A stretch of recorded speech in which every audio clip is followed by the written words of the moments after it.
Have you ever think that who you are?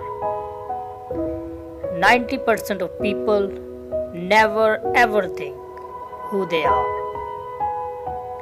Two types of forces in a man: good forces and bad forces. Bad forces makes you lazy, sleepy and tired. But good forces makes you active, kind and passionate.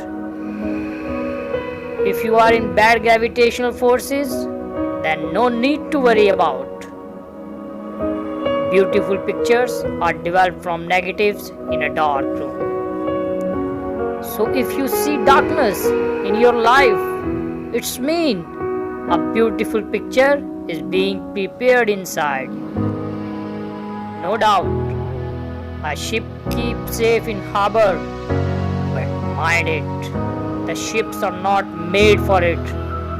They are made to face the dragon waves of ocean. So bring yourself out from bad gravitational forces.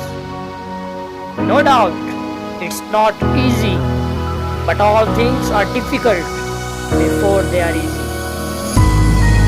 Last but not the least, a man is the product of his